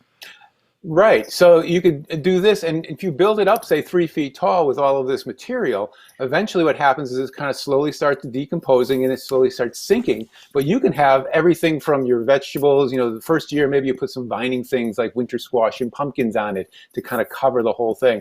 And then as the years go by, you can use other vegetables. In this illustration, we even talk about fruits and trees that you can put in these. Sure. And if you have really big diameter pieces of wood, this could last for 20 years. So there's different ways to do this kind of technique of not digging to kind of really be productive in your garden and also help the planet. All right, we have some questions here I want to get to before we run out of time. One of them gets to the heart of the matter. Jan writes, any advice for a community garden that is tilled in fall and spring? And this is what I tell people, is a lot of people get the rototiller out and it's a religion to them. It's a fetish, actually, is what it is. And they're doing it whether it needs it or not in the spring and the fall. How do you deal with something like that, Charlie? Well, you really have to go to the source of who is running that community garden and have a discussion. I know community gardens in our area up here, some of the community gardens have areas set aside that are for what they call perennial gardens, but in this case would be no dig or no till garden areas. So those folks who want to do that kind of technique, they have a separate little area. And then the others who are fine with the tilling thing, they can have their area. Good idea. But there has to be some kind of discussion that happens, I think, as far as why you want to do this. And I'll tell you, the hardest thing in gardening, I think, is not digging, is not anything. It's not schlepping mulch. It's talking to your neighbor. Regardless, I'm serious. I have decided because the neighbor on the one side who's puts down weed and feed and is convinced that it's the only way to operate. And I'm saying, hey, would you stop putting down poisons because it's drifting into my yard here? Please don't do that. And you can't convince her that that's a bad thing. And she doesn't manage to control the weeds anyway, but she's still slamming that stuff on the ground. And just talking to somebody is the hardest thing, and convincing them that, hey, maybe you don't want to clean that up every fall. Maybe you could leave. Oh, the idea that somebody might leave leaves on the ground. Oh my God, you might as well have just kicked their dog, the way they're going to react. It's just crazy. This sense of everything has to be neat and tidy and filled up. And we see this in forests too. People who do have a little woodlot around their property. I have neighbors who just go in and take all the understory growth out because for some reason they want to see the big trees, but they don't want to see all the bushes and the ground covers and things that are as long as they're not invasive, Right, the big black bear or something. I'm not sure what it is, but it's definitely a psychological phenomena that we have, that we need to have things nice and neat and cleaned up. And if we can go a little bit beyond that, you'll see that it's going to be not only better for the soil, it can be better for you because you'll have less work to do and more time to enjoy the garden. Stephanie says tilling can also kill native bees that live and overwinter in the soil. Heck, tilling kills all kinds of insects. If you're pulverizing plants and plant material in the ground, you're pulverizing living things down there, insects and other critters. You're pulverizing worms. Believe me, you're doing damage. But that's a good point. Quick question here. Have you done any research into biochar? Or what are your thoughts on biochar? Yeah, so I did have a little section in biochar in my book, just a little sidebar on it, because it is something that a lot more people are using. And the research I found about is that it's not really, didn't really convince me that I think we should go to that extent of using biochar in the garden. There may be situations that call for it, and I know in agricultural situations they're experimenting a lot with it, but I think it's not really worth the energy and the effort. I'd rather see people, working, trying to get more involved with building soil through compost, through using organic materials, and changing some of these behaviors that we're talking about. Interesting. You also talk about straw bales, and of course, we've talked about that on the show. And you know, 2 years ago, Peggy and I got a couple of straw bales that we. The problem is they never made it to our yards. Well, one did. I actually have about this much left of one. I've been using it for mulch. Yeah, I've been using it. But the big ones never. No, the big ones are big busy ones growing. They're growing in Evanston right now. They're growing a crop of weeds behind the radio station we used to work at. So, there could be very healthy weeds growing in there. They're very healthy weeds there. Is there a website you can share? Of course. See, that's a great question. Thank you, Zan. Yes. Charlie Nardozzi, tell people where they need to go, and we can wrap this up. Gardeningwithcharlie.com. That's gardeningwithcharlie.com, all one word. You can type my name, Charlie Nardozzi, too, and you'll find it. And in there, you'll see all these articles, podcasts, videos that I've done. I do webinars. In fact, I have one on the 23rd on companion planting and ecological gardening. And I'm doing one on No Dig the end of March 30th. So there's a couple opportunities there to interact with me and find out more about this. And, of course, you can go to MikeNowak.net, and there's a link to the book. There's a link to Charlie's site. There's more information about Charlie. Yes, wait a second. Okay, let's go back. One more time. Everybody, get the book. Here we go. Look at those layers, Mike. Look at the layers. It looks like a birthday cake. It does. And with candles. There's candles in the top. It's broccoli and beet candles. It's a green birthday cake. Charlie, thank you so much. We got to do this again. We can't wait 3 years until we do this again. Yes, let's not do that. Love to do this again anytime. All right. Much success with the book and much success with everything you got going. And we'll talk to you soon. Okay. Take care. Bye-bye. Bye. Watch. I'll make him fade away. Look, there he goes. Ah! How did that happen? And you can still hear him. Oh, wait. Say something, Charlie. You still there? Can you still hear me? Not anymore. It's the Mike Nowak Show with Peggy Malecki. We'll be right back.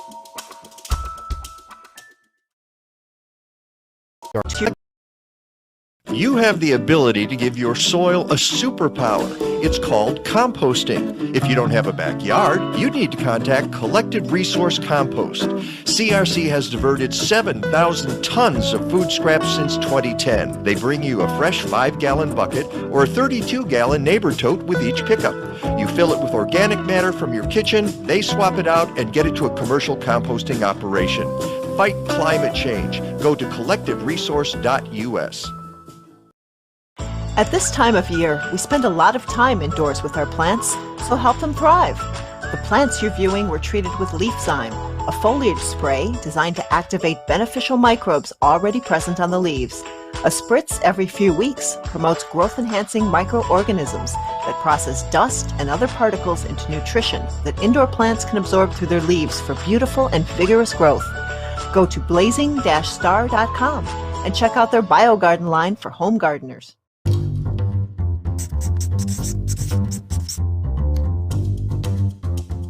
At Sitka Salmon Shares, we take pride in being a seafood company that's a little different. In fact, 10 seasons ago, our motto was "We do salmon differently." Nowadays, we harvest 15 species of wild-caught Alaskan fish, but still call ourselves Sitka Salmon Shares because, well, we're a little different. Our difference starts with our fleet of fishermen who own a slice of the company and are paid above industry average. They deliver fish to our docks in about half the time as other fishermen, which means higher quality of fish for you. And we never buy our fish from large processors where we don't know how each fish was caught or handled, like most other companies do. Another difference is our fish plant, which we own too. Our plant freezes fish about twice as cold and twice as fast as the other guys. This produces unparalleled quality at a cellular level. Ooh. Our difference extends to you too. By joining our community, you band together with thousands of other people who want to make a difference in the way that their food is produced. This allows our fishermen to harvest fish just for you, with the respect, thought, and care that the fish, the ocean, and you deserve. So, be a little different. Join us at SitkaSalmonShares.com.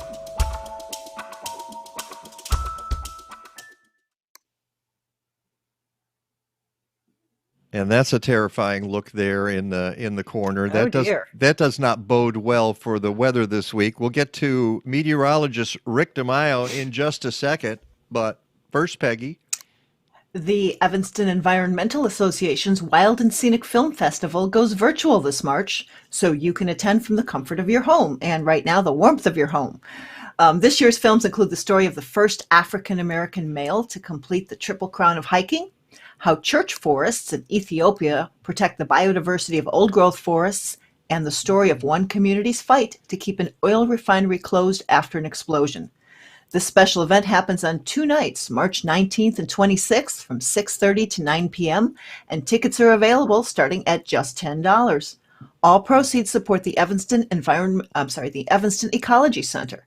So for more info and to register, visit evanstonenvironment.org/filmfest. You just wanted to say, like Bill Curtis, Environment. Environment. Have you ever been in a room, Rick DiMaio, when Bill Curtis said environment? Well, I actually worked with Bill a couple of times. Oh, I'm sure you did. You were at CBS, Chicago. So you got to hear him say environment. Environment. Rick DiMaio.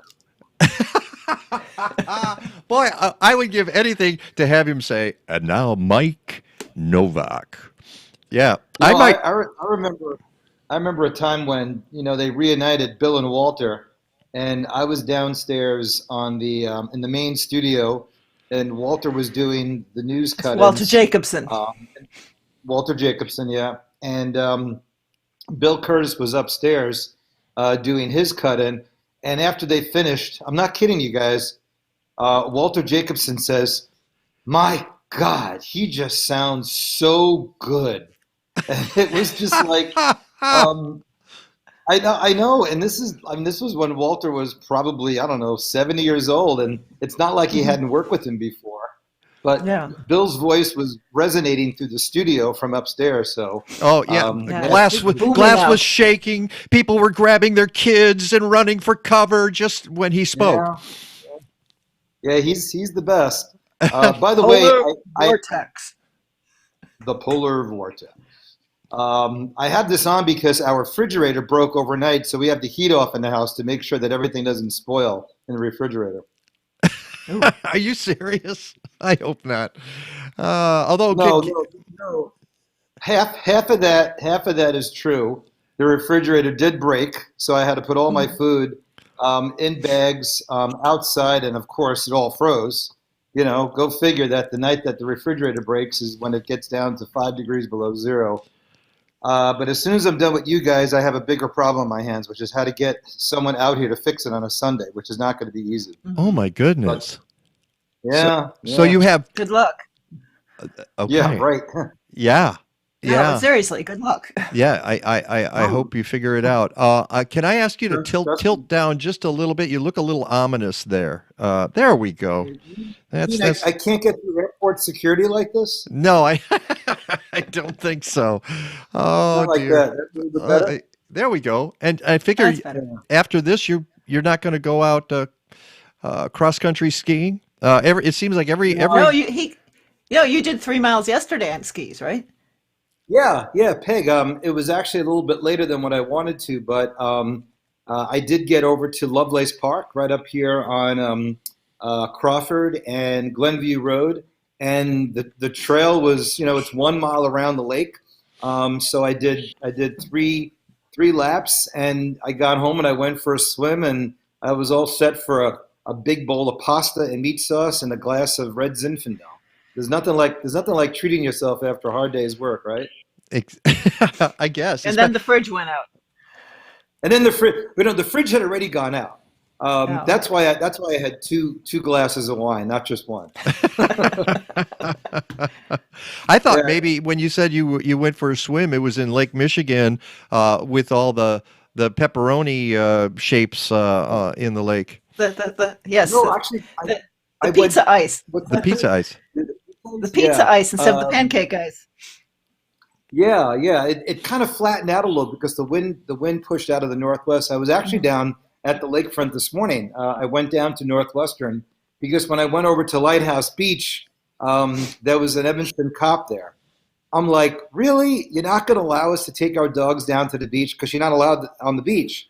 So literally, the Evanston cop will give you a ticket if you take your dog to Lighthouse Beach, which a lot of people do. But it's a beautiful, it's a beautiful beach to enjoy walking with your dog. And a lot of Is that a people take their COVID? dog. Is that a COVID restriction or something else? No. Anytime you take your dog down to the beach in Evanston, on leash or off leash, it's basically a $75 fine. And what? Most people, oh yeah. They're like the dog beach Nazis there. But the thing about Lighthouse Beach, which is right at the end of Central, right where the that just building north of that they tried to take in. Yeah, right north of the campus there. It's one of the better beaches to unleash your dog and let him run because there's dunes behind it and there's no real exit for the dogs to get back into the parking lot. So a lot of people do it, and sure enough, the cop shows up and he just basically gives you a donation to the city of Evanston for about $50. Holy in reverse. smoke! Yes, of course. I had no idea because that's where people like to take their dogs is to beaches. It's a good place to have them run. And the interesting side note here is that the high lake levels totally took out Dog Beach. So there's no beach for the dogs now. So a lot of the dog beaches high are lake now levels gone. took out. Yeah, a lot of dog beaches are now gone, or if they're like maybe a foot wide of sand. So I took my dog over to Northwestern University where there's no cops there, and he was able to enjoy it. And as Peg was alluding to about the pancake ice and the pizza ice, which is how this conversation started 2 minutes ago, the wind's out of the northwest, so all the ice along the lake has now been pushed out into the middle of the lake, and we're now up to, last I checked, we're up to almost 30% ice coverage. Wow. Lake Erie is now pushing almost 60, and the south end of Lake Michigan, literally from downtown all the way to Benton Harbor, completely frozen over. So it's been quite a change, and the openness of the lake right now, the fact that it's still 90% open, is going to allow us to get a significant lake effect snow event around here tomorrow night and into Monday. Wow. So can I add one more quick ice thing too? Yeah, go ahead. The shelf ice.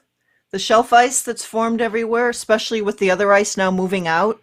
I see a lot of people up on it, and it's totally hollow underneath. And it's pretty, but that would be me. Oh dear.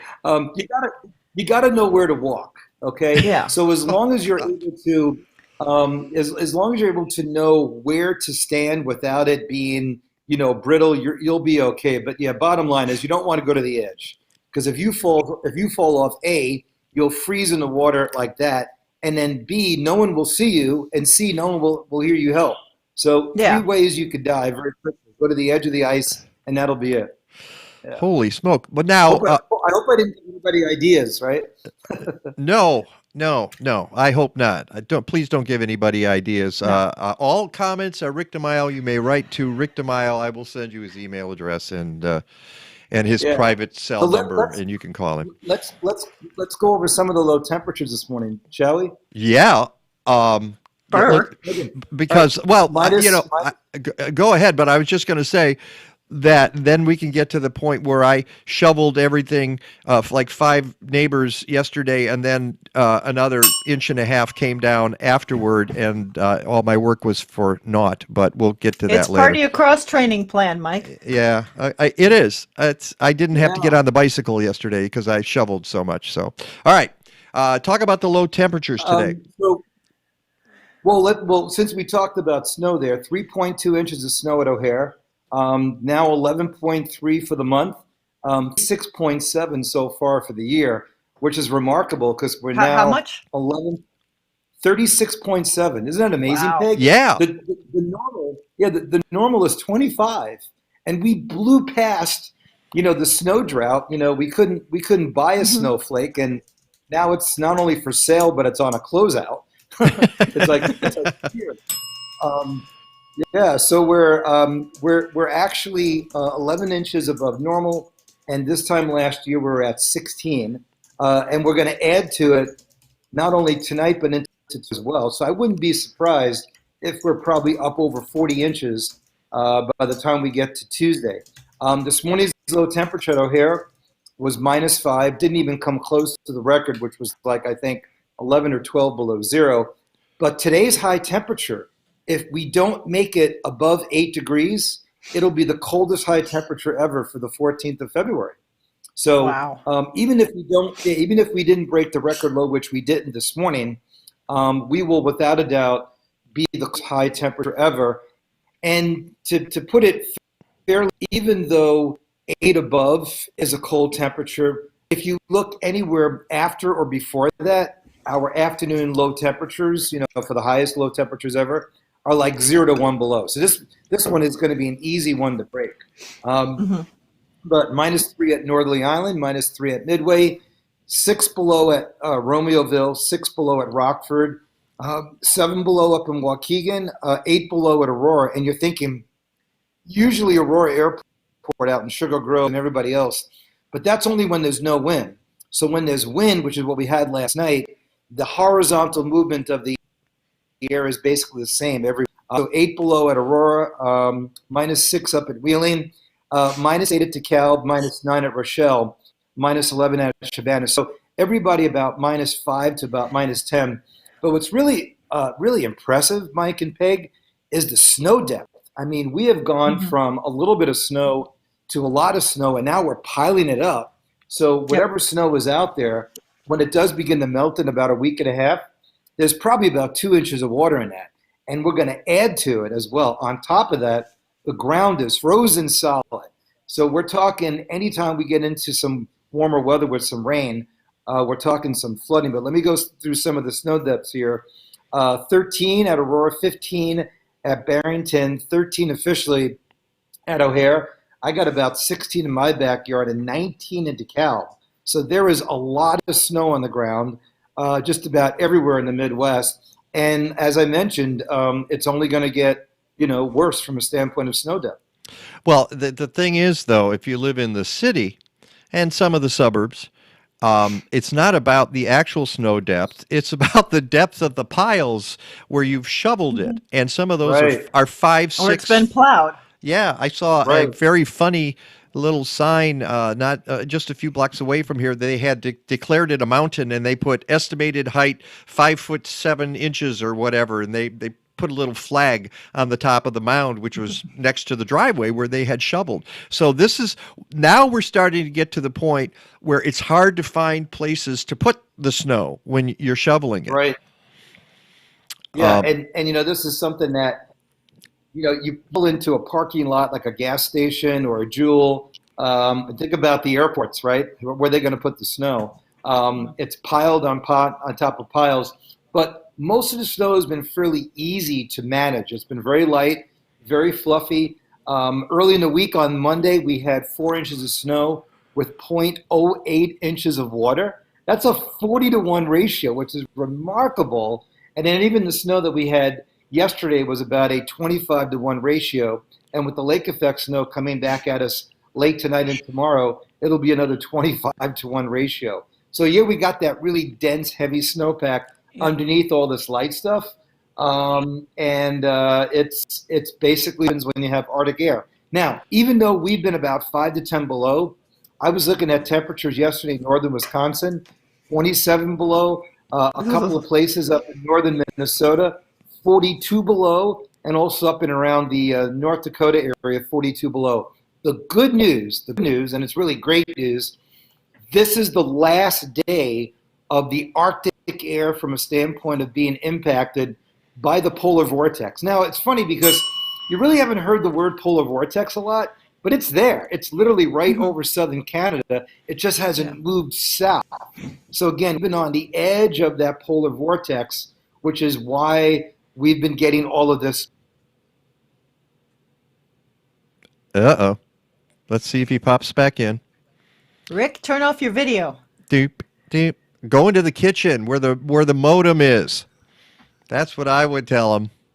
Because it's just getting good. We're the end of the polar vortex. So I think he was going to say, even though it's cold, it's not as cold as it could have been.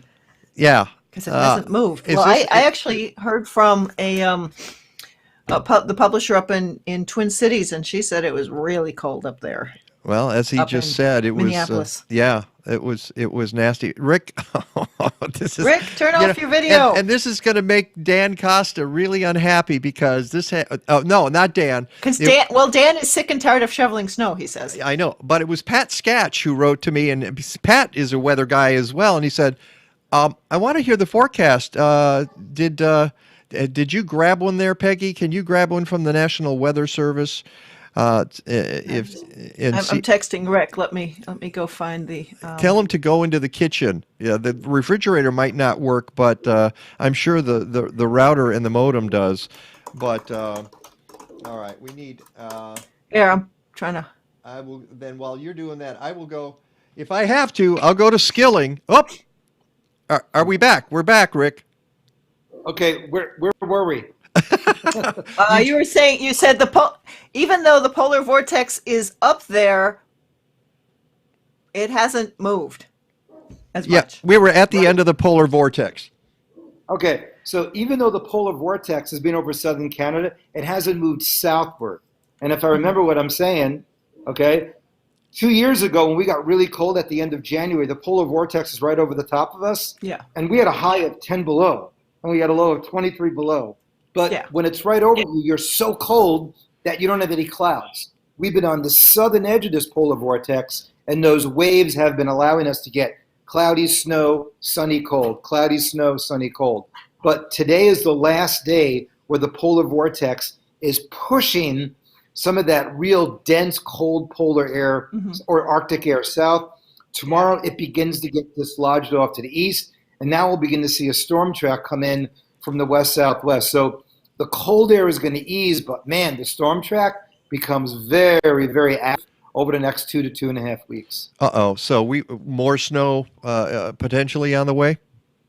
Yeah, well, I think the best way to say it is more precipitation. Okay. Some of that will be snow, some of that could be rain. Like I mentioned, next week it looks like we warm up into the low to mid-30s, but if you looked at some of the maps I sent you in a PDF, the entire state of Texas is under a winter storm watch. And what's hilarious is winter storm watches are not winter storm watches up here in Illinois as Texas. So Houston's expecting 1 to 2 inches of snow, and they're actually telling people what to make sure you have in your car in case you get stranded. Really? Yeah. It's but they can't handle it. Yeah, but I'll tell The you, road crews can't handle it. Kathleen's brother in Oklahoma, he's in Norman, Oklahoma, just south of Oklahoma. They're getting 12 inches of snow in Oklahoma. And wasn't there ice in Texas yesterday?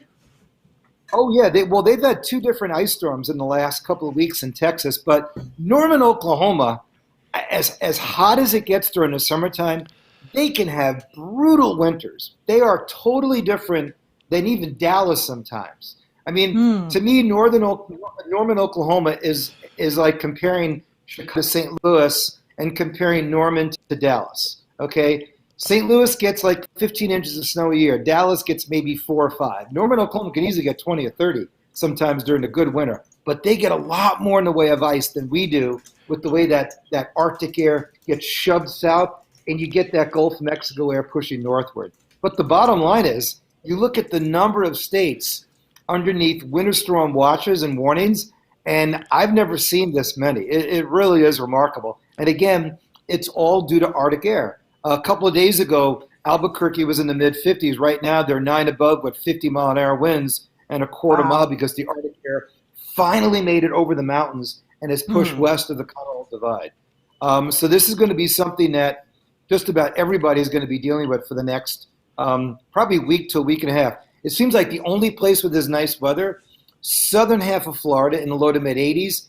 And you saw, if you were watching the AT&T Pro-Am out in Pebble Beach yesterday, right along the coast of California, the weather has been pretty good. So literally 46 out of the 48 states are enduring this winter grip. Yikes. All right, here's the question I have before we get to the forecast, which is it sounds to me like, and I'm going back to some of the other years where we've had situations like this where we got a lot of snow, a lot of cold, and then all of a sudden we got rains and warm temperature and all the water melted at the same time. Are we setting up for flooding in the Midwest?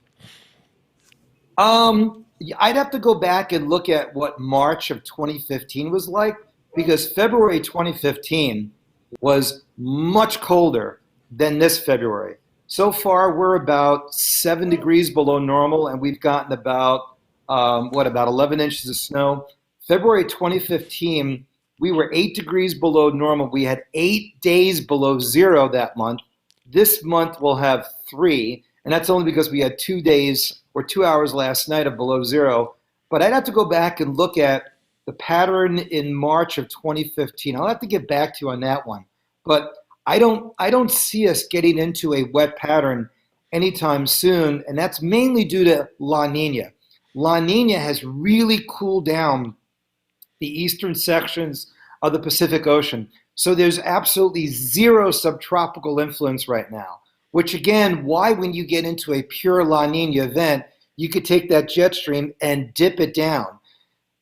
If there is any sort of a subtropical influence, it would only be brief, because then you would be pulling moisture up off the Gulf. But to truly get your super duper long-term, 10 to 12 day event of flooding, it's not just the rain, but it's the warm afternoons and the warm overnight lows. And I don't see that kind of pattern setting up, which is good. We don't want that, because there's nothing worse than having all this beautiful snow go away before you can truly enjoy it. I mean, like I mentioned to Peg, I went out cross-country ski last night. I love it. This is great stuff. I'm just worried about all of it melting at the same time and I don't see that happening anytime soon. Okay.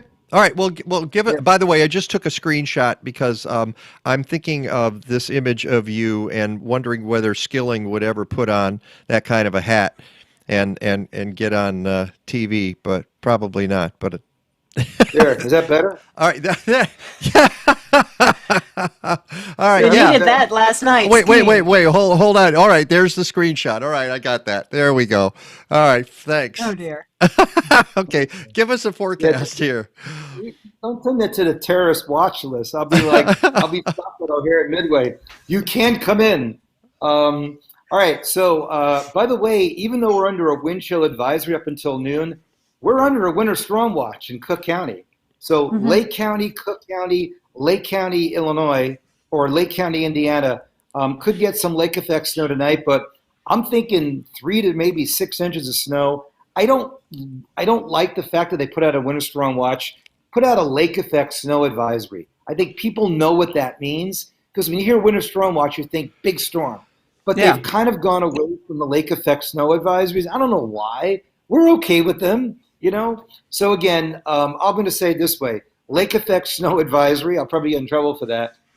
For Cook County, not on this show. So we can easily see 3 to 6 inches of snow by tomorrow afternoon into Tuesday morning, and then it looks like it's all over with by Tuesday morning. After that, Wednesday, Thursday, Friday, temperatures back up into the low to mid 20s, and maybe another storm system by the time we get into Friday morning. Looks like another one coming up from the south. But again, that's still 4 or 5 days away. But the bottom line is, this was the coldest morning out of this cold wave, and I guarantee you it will be the coldest morning so far this month. And when's the next time you see us above 32 degrees? Let's see. 14, 21, 23, 20, about the 24th or 25th of February. Wow. That's a pretty good spell there of cold weather. Yeah, we'll end up probably being in the top 10 coldest Februaries of all time, which is remarkable considering what we did for November, December, and January. It's like this. Yeah, we're getting used to that, right? Well, it was so weird to have such a warm start to the winter, and then all of a sudden the bottom dropped out. So got to the edge of the ice shelf. Yep, exactly. Right. I'm okay with winter beginning on January 28th every year. Okay, we'll see if we can make that happen. Yeah, the problem is I don't want it to last into the end of March either. So, yeah, I know. Or April. And we changed times on March 14th. So, you know what, Peg? I'm glad you brought up April, because Do you know the last 2 Aprils we've had more snow than the previous Decembers of that year? Isn't that crazy? Yeah, it's been absolutely nuts. And speaking of nuts, I got to feed my squirrels. They're looking in the window. Okay. Thanks, Rick. We will see you next week. Take care, buddy. Hopefully, I won't scare them. Right? They might let you might actually. Okay. Okay. So I guess that kind of wraps it up. So we do this, right? I want to thank everybody on the show today. Trevor Edmondson, Alexis Smith, Nigel Pittman, Charlie Nardozzi, meteorologist Rick DiMaio, now on the all the sparrows. All the sparrows in my yard, and Rick DiMaio on the no-fly list now. I want to thank Basil for his contributions to the show. I haven't seen Legata. Kathleen ducked out to hear somebody on a concert someplace, but that's okay. She helped out. So until next time, go green or go home. Stadler? Yeah, what? Is that it? Yes, it's over. How'd you like it? I don't know. I slept through the whole thing. Well, you didn't miss much.